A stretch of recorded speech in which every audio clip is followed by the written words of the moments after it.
Hi guys, welcome to another video. So इस वीडियो में हम डिस्कस करने वाले हैं Ind AS 12 it's income tax. So चलिए स्टार्ट करते हैं।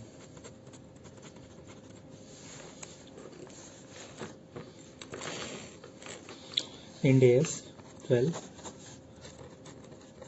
Income tax. सो हम देखते हैं कैसे काम करता है। तो सबसे पहले इसमें बेसिकली हम क्या करेंगे, हम शुरू से इसको स्टार्ट करेंगे क्योंकि hand written notes is a very important for the last time revision. So इसको हम बेसिकली बिल्कुल शुरू से स्टार्ट करेंगे, कितनी डेफिनेशन है, क्या क्या इंपॉर्टेंट डेफिनेशन आती है। और अगर आपका बेस स्ट्रॉन्ग होगा हर एक केस में तो आप उसको बेसिकली आगे क्वेश्चन है वो भी काफी अच्छे से सोल्व कर पाएंगे। और ये जो हमारा जितना भी सेशन होगा स्टडी मैथ से कवर करके हम पूरे नोट्स बना रहे हैं। तो चलिए देखते हैं। तो सबसे पहले हमारा इनकम टैक्स में क्या है, ऑब्जेक्टिव क्या होता है इनकम टैक्स का। सो ऑब्जेक्टिव क्या है हमारा इंड एएस 12 का।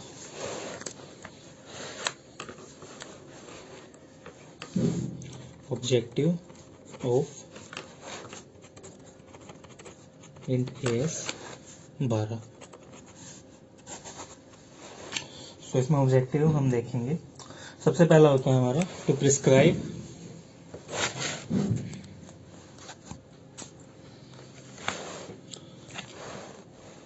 ऑब्जेक्टिव हमारा टू प्रिस्क्राइब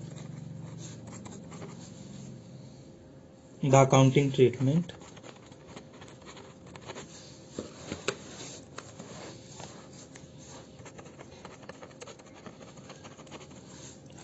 फॉर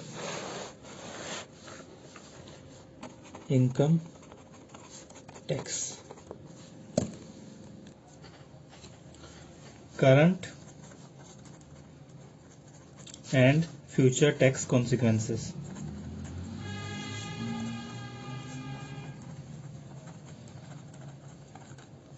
सो इन पे बेसिस पे काम करता है कि प्रिस्क्राइब करता है अकाउंटिंग ट्रीटमेंट क्या होगा इनकम टैक्स का, करंट टैक्स का या फ्यूचर टैक्स का, कैसे हम बेसिकली रिकवरी करेंगे और क्या क्या उसके कॉन्सिक्वेंसेज होंगे। सो इसमें देखते हैं हम लोग ट्रांजेक्शन्स। बेसिकली दो पार्ट होते हैं आगे, एक आता है हमारा transactions and second one is future recovery settlements. It's a future recovery settlements. So transaction में क्या होता है, ट्रांजैक्शन में हम क्या क्या लेते हैं। ट्रांजैक्शन में हम लेंगे statement of profit and loss account and next one is statement of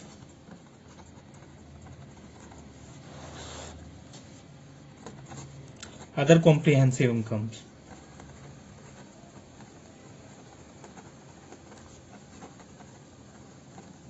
its called OCI. So OCI इसमें हम लेते हैं। नेक्स्ट है हमारा फ्यूचर रिकवरी सेटलमेंट्स में हम क्या क्या लेते हैं। फ्यूचर में लेते हैं हम डेफर टैक्स। डेफर टैक्स का मीनिंग हम आगे समझेंगे। ये काफी इंपॉर्टेंट फैक्टर है बेसिकली डेफर टैक्स का। आप अपनी प्रैक्टिकल लाइफ में जब काम करेंगे तो आपको ये देखने को मिलेगा। प्लस जितने भी फाइनेंशियल मैनेजमेंट में या स्ट्रेटेजिक फाइनेंशियल मैनेजमेंट में कंसेप्ट आते हैं, अगर आपको फाइनेंशियल मॉडल वगैरह बनाना है तो बाद में डेफर टैक्स वगैरह आपको काफी ट्रीटमेंट देखना पड़ता है उनका। तो अब ये हो गया हमारा एक ऑब्जेक्टिव हमने देख लिया। इसके बाद इसमें देखते हैं कि इंपोर्टेंट डेफिनेशन क्या क्या हो सकती है हमारे। तो इसमें देखते हैं कि इंपोर्टेंट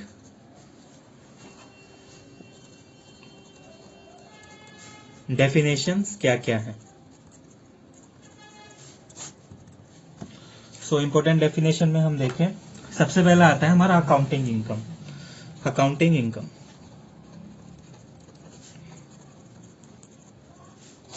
सो टैक्सेशन पर्पस के लिए हमें सबसे पहले डेफिनेशन पता होनी चाहिए। फेयर वैल्यू क्या होती है, फेस वैल्यू क्या होती है, अकाउंटिंग इनकम क्या होती है, टैक्स एजम्पशंस क्या होती है, टैक्सेबल इनकम क्या होती है, डेफर्ड टैक्स क्या होता है। तो इन्हीं के बेसिस पे बेसिकली क्वेश्चंस आते हैं।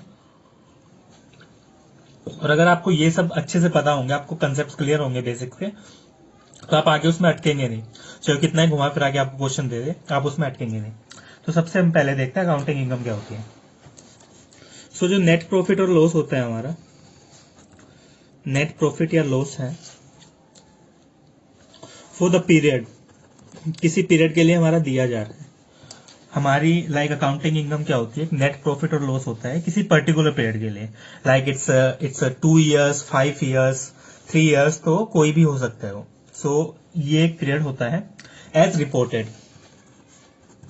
जितना हमने रिपोर्ट किए हैं। सपोज हमने रिपोर्ट किया 1 year, सो हमने 1 year का रिपोर्ट किया है। उसके बाद इन the statement of P and L account, हम इसको ट्रांचेस में लिखेंगे ताकि हमें अच्छी तरह याद हो। In the statement of P and L account, P and L account की स्टेटमेंट में ये चीज दी गई है। Before deducting the income tax, before deducting the income tax घटाने से पहले दी गई है ये चीज। और adding the income tax savings, और adding the income tax savings. तो क्रक्स क्या निकला?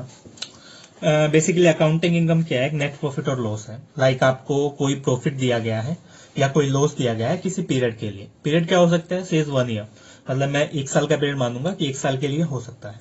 इन the statement of P and L account, जितना statement of the P and L account में आपका बताया गया है वो चीज। Before deducting the income tax, कोई भी इनकम टैक्स घटाने से पहले। और द एडिंग टैक्स सेविंग्स, और कोई भी टैक्स सेविंग करने से पहले, ऐड करने से पहले, मतलब ये बिना कोई इनकम टैक्स का ट्रीटमेंट किए हुए जो आपकी इनकम होती है, अकाउंटिंग इनकम है, जो हमारे अकाउंट्स में शो की जा रही है। सो this is the accounting income. अब नेक्स्ट देखेंगे हम टैक्सेबल इनकम क्या होती है।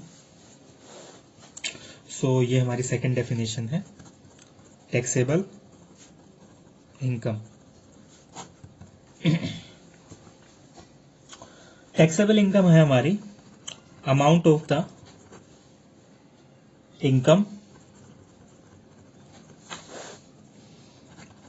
फॉर द पीरियड, हमारी इनकम है किसी पीरियड के लिए, determined in accordance with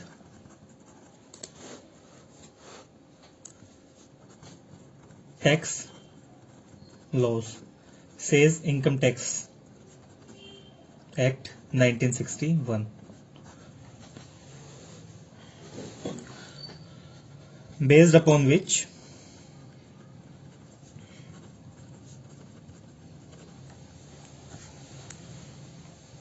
income tax payable is determined. Income tax payable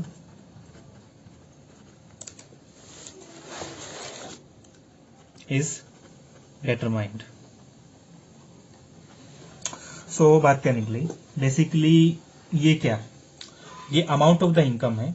like से 1 साल के लिए 1 साल की इनकम है, determine according to the tax law, जो हमारी डेटरमाइन की गई है टैक्स लॉज के अकॉर्डिंग, इनकम टैक्स एक्ट के according, based upon with the income tax payable is determine. Basically जिसके बेसिस पे हमारा इनकम टैक्स पेबल, कितना हमें इनकम टैक्स पे करना है, वो डेटरमाइन होगा, वो बताया जाएगा कि कितना हमें इनकम टैक्स पे करना है, तो हमारी वो इनकम है।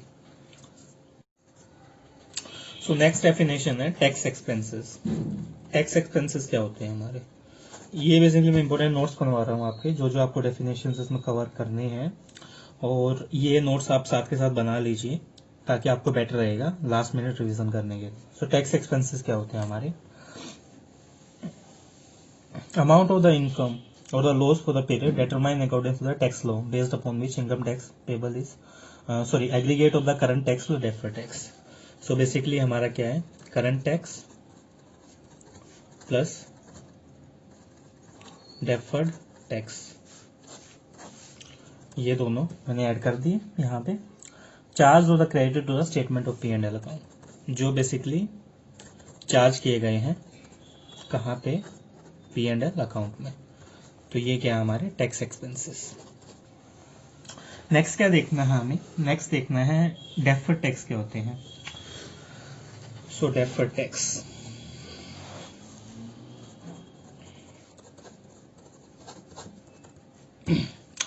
डेफर्ड टैक्स दोस्तों बेसिकली ऐसे होता है, जैसे मिस्टर ए है,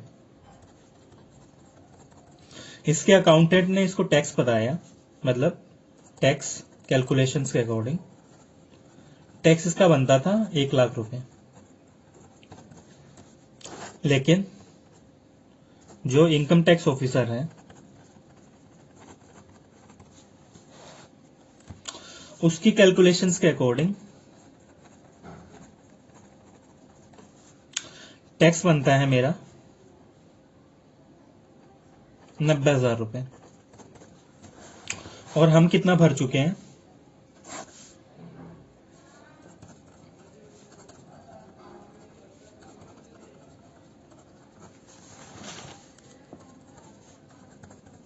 टैक्स पेड ऑलरेडी मैं कर चुका हूं 1 लाख रुपए, लेकिन as per the income tax मेरा बट टू बी पेड कितना था? To be paid as per law 90,000 रुपए। तो अब 10,000 रुपए का क्या आ गया मेरा? Temporary difference. 10,000 रुपए क्या आ गया? Temporary difference. तो ये टेम्परेरी डिफरेंस हमारा क्या अब शो होगा? This is called deferred tax assets और डेफर्ड टैक्स लायबिलिटी। सो इसको बोलेंगे हम डेफर्ड टैक्स एसेट या डेफर्ड टैक्स लायबिलिटी। तो बेसिकली आपको पता चली, हम लोग डेफिनेशंस में नहीं गए, हमने एक्चुअल करके देखा, क्योंकि हमारा नोट्स का पर्पज ये है कि हमें ये चीजें समझ में आनी चाहिए। बाद में लास्ट मिनट रिवीजन में हमारे दिमाग में एकदम से क्लिक होना चाहिए कि कंसेप्ट क्या है और कैसे काम करेगा। So this is the particular purpose of this video. So अब नेक्स्ट देखते हैं।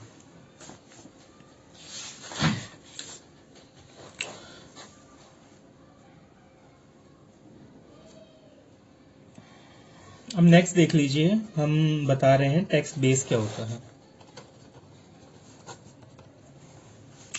तो टैक्स बेस क्या होता है? Amount that will be deductive for the tax purpose if the economic benefit will not be taxable.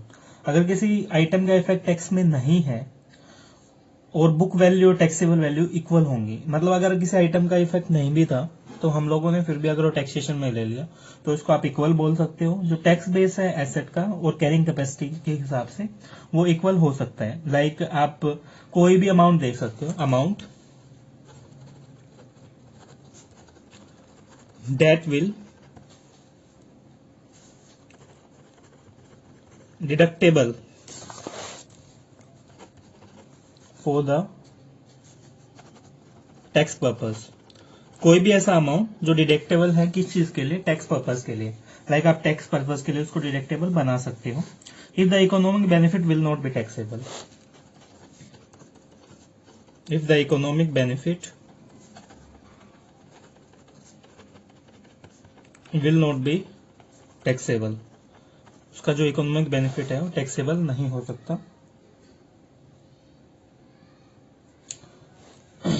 तो आपका जो टैक्स बेस होगा of the asset is equal to carrying amount. जो आपका टैक्स बेस होगा एसेट का वो कैरिंग अमाउंट के इक्वल होना चाहिए वो चीज। तो वो चीज हम बना सकते हैं कि हाँ ये टैक्स बेस ऐसे काम करता है, लाइक जिसके बेसिस पे हम टैक्स की कैलकुलेशन कर रहे हैं, तो वो चीज हम मान सकते हैं। अब नेक्स्ट है हमारा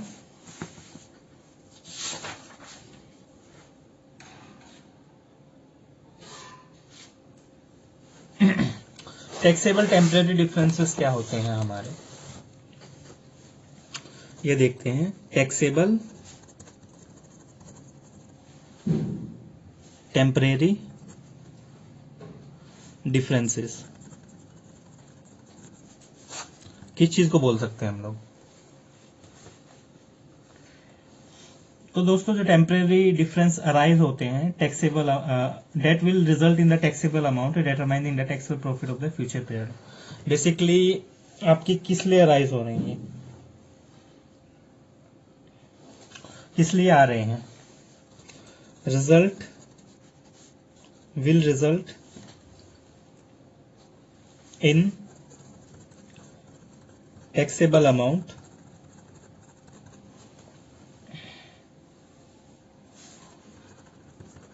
in determining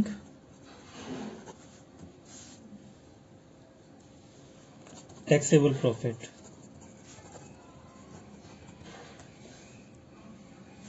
of the future period।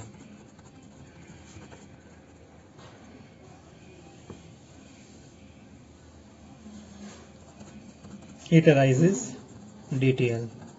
तो इसकी वजह से हमारे DTL होते हैं। अब नेक्स्ट देखते हैं concept of tax pays in detail. So इसमें हम बेसिकली अब देखते हैं, let's understand the concept of current tax in the current tax liabilities. So current tax liabilities का कंसेप्ट देखेंगे और करंट टैक्स एसेट्स का देखेंगे। सो अभी हमारी क्या देखते हैं कि करंट टैक्स लायबिलिटी क्या होती है।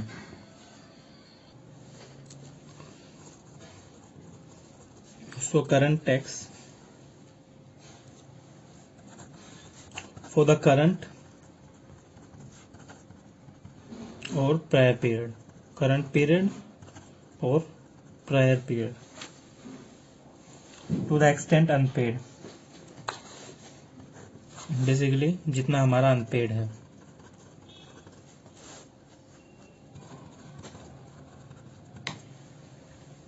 जितना हमारा अनपेड है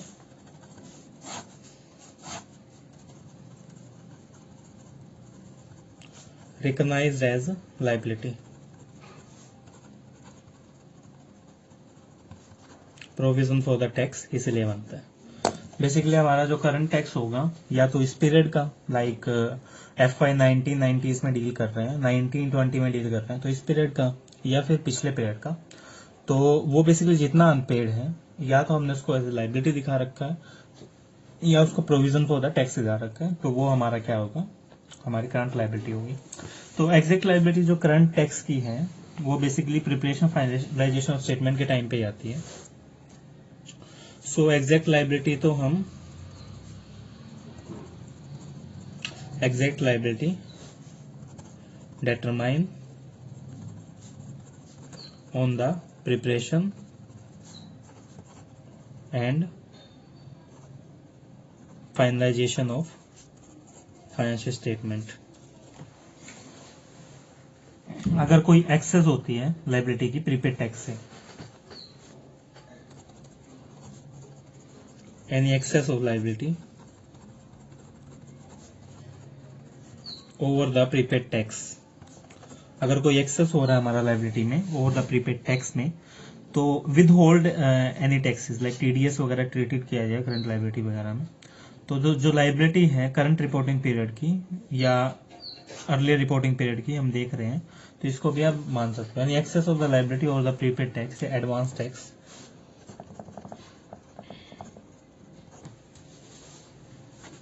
and withhold taxes.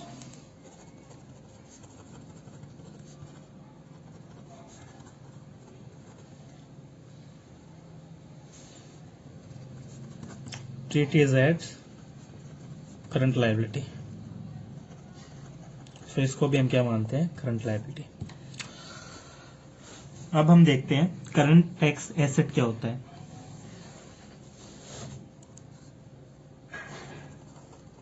Next हमारा करंट टैक्स एसेट।